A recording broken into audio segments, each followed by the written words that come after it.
All right. So what brings you in today? Having some pain in the back region. Like lower back region? Yeah, lower back region. Got it. And what do you find like usually it increases with? It increases mostly like when I'm standing on my feet all day. I feel like at the end of the day, it kind of just like I'll go home from work and I feel like all the clicking and catching, it just gets pain. Okay, cool. What I want to do is I want you to lay down on your stomach first. I'm just going to be touching around, checking everything out. Is it okay if I lift your shirt up here? Yeah. Okay. So what I'm going to be doing is just touching around to the musculature surrounding here. On your right side, I'm finding some hypertonicity in the erector spinae. And then let me work my way over here, as well as some hypertonicity in the quadratus lumborum, the QL. And then now I'm just going to be going segment by segment to see. So I'm going to start here at T12, work my way down 1, 2, 3, 4, 5.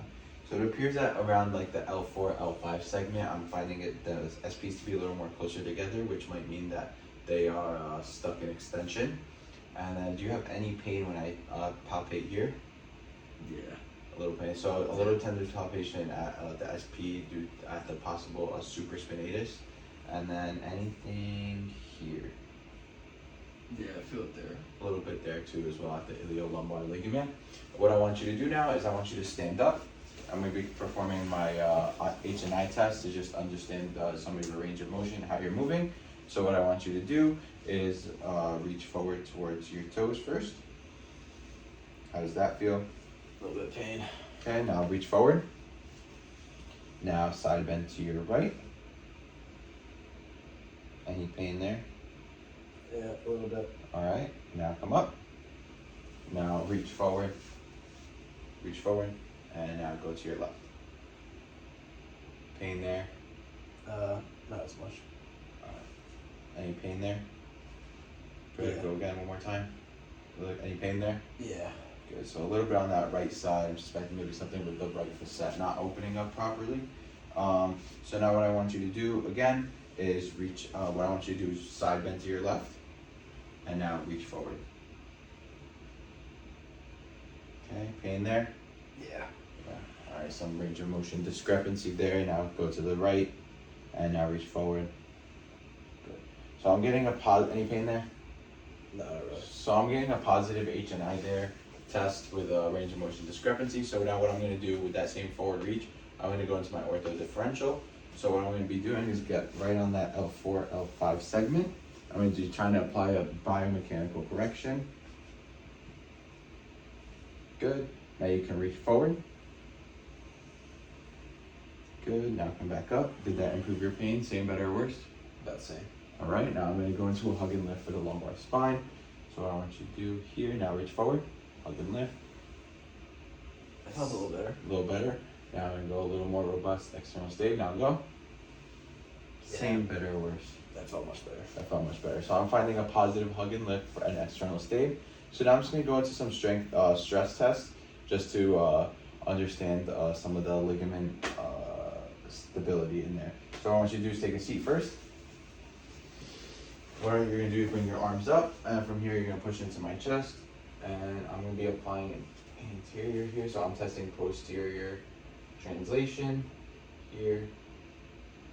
Positive stress as I'm finding some of that posterior translation. Now I want you to go on your... All right, so just to continue some of that stress testing, I want you to lay down here on your side. I'll be applying an anterior stress test here. So from here, I'm just going to be going segment by segment, applying a force to my body. And little instability loaded, predominantly in that lower lumbar region. L4, L5 in that region, positive stress test. Now I'm going to be going into just the lateral translation, which is less specific to each segment, and just applying a downward force.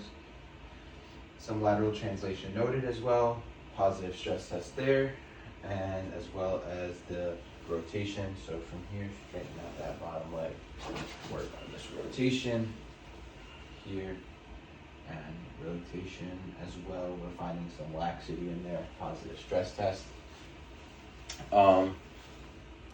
So from there, I would go further into some motor testing, which I would likely find to be positive, as well as flexor weakness with an extension instability, and as well if I were to do my PIVMs, I would likely find that adjacent hypomobile segment to the hypermobile segment that I just found. So for my treatment, it's going to be to reiterate my findings from column 3. It's a limitation that's caused by the muscles. This is what I'm finding. So I'm going to be doing an erector spinae positional release technique. So what I want you to do is lay on your side, face me. From here, I'm going to pull your arm through, just like that. You can rest your arm here. And from here, I'm going to be working on the erectors. So working on just compressing and shortening that muscle, and working in with my fingers here. Let my fingers melt into your muscle, and control the breathing. I'd hold that for 2 minutes. And then once my technique is done, I would follow that up with a nice stretch. So what I want you to do is get your arm under through here, reach forward, and then extend this leg. I'm going to be working on really stretching those erectors here to follow up that positional release with a stretch. Good, now rest. Now for the next technique, I'm going to be doing a oblique positional release therapy. So we're going to go back into that same position here. Perfect. Good rest. And then now I'm just going to be really working on promoting the oblique to be shortened, and I'm going to work my fingers in, let my fingers melt into the muscle, and control the breathing. And then followed by my positional release, I'll go right into a stretch as well. So what I want you to do is really extend that leg, and then similar to the stretch with the erector spine, I just want you to reach a little bit more towards the top of the table. And here I'm really stretching that oblique musculature, just like that, and good.